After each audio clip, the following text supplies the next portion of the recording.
Lisa Briggs from the Brewis Company is here, taking your plant and garden questions. Email your questions to tips@channel3000.com. Good to see you. Good to see you too. Pretty plant. This is an azalea.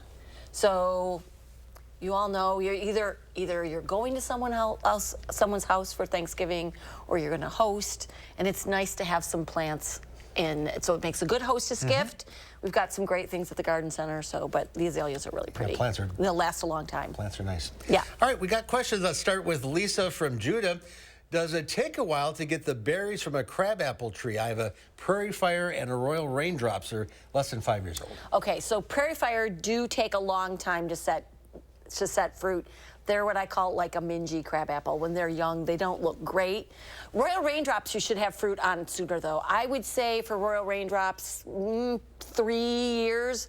Prairie fire might take a little bit longer. You do want to make sure that they're getting full sun and that you are not pruning at the wrong time. So right after the flowers are done, but if you prune now or in the early spring, you're cutting off the flowers and then you're cutting off the fruit. Okay. Okay. All right, Carla, my iris have several inches of new growth after I trimmed them down for the winter. Is there anything I should do? No. They started growing again. That's fairly typical for iris, especially if you took them up. But those, once you cut the fans, the new fans will develop. They'll be fine. You might get a little bit of winter damage on them, but new growth will come up and it won't affect the flowering at all.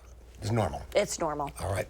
Ann in Stoughton, she says, the birds love our elderberries. Should we be cutting them back before winter? I've already pulled out all the dead canes. No, elderberries will actually flower on new wood. So you can leave them go and leave those berries up for the birds to enjoy for the winter. And then you can prune them back in the early spring. All right. Ron writes, we have a passion plant that really grows all summer. And this year we took it down, it had 300 passion pods. What are you doing with them? The little growths? Yeah, well, he's either talking about a passion flower or that purple passion vine, and I'm not sure which. Passion plant. But probably the flower would be where you would see pods from those flowers.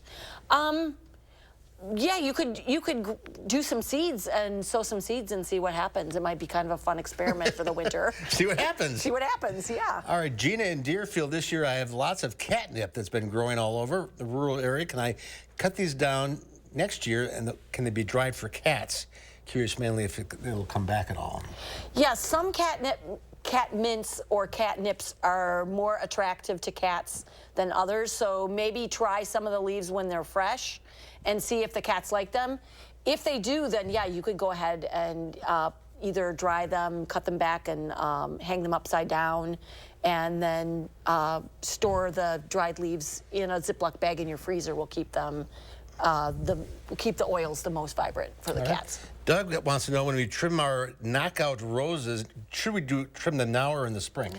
Knockout roses. In the spring with roses, especially shrub roses, you want to let them, there's going to be a little bit of winter dieback one way or another, and you might as well start fresh. And so in the spring, once the green growth starts, you can cut back to those new buds.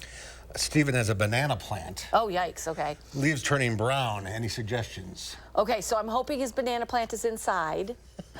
Let's start with that. I would guess so. It is not a plant that I have any experience growing. We do have a few of them. They do make nice house plants. Send some photos to the plant desk at brucecompany.com. It might be a temperature thing. It might just be adjustments since you brought it into the house. A lot of houseplants that spend the summer outside will do that. So it might not be anything to worry about. All right. We have pictures here from Cheryl. I'll show you. Oh, awesome. Let me get glasses. She has 2 orchids. I'm sorry, folks, you can't see them. One is doing very well. Yes. And then there's this one's all dead. Okay. So what happened? Okay, so I'm looking at the dead one, and it's in kind of a metal pot, and I'm wondering if maybe some water accumulated in there and maybe rotted it, because that's what it looks like. So you just want to be really careful when you have your orchids in sort of decorative pots, that when you water them, you take them out and let them drain thoroughly so that water isn't sitting in the bottom of those pots. And they shouldn't be in the soil. No, mostly they're planted either in bark, sometimes in moss, but mostly in bark. Okay, how are we doing on time? Okay, we don't have time. Okay. Thank you all for writing in. Happy Thanksgiving, Happy everybody. Thanksgiving to you. I'll see you on Wednesday. Oh, that's right. if you didn't get through, we'll be doing this on Wednesday. Yeah, at we 9 will to be 4. Wednesday. Yeah. So check in then. Yes. Have a great day. You too.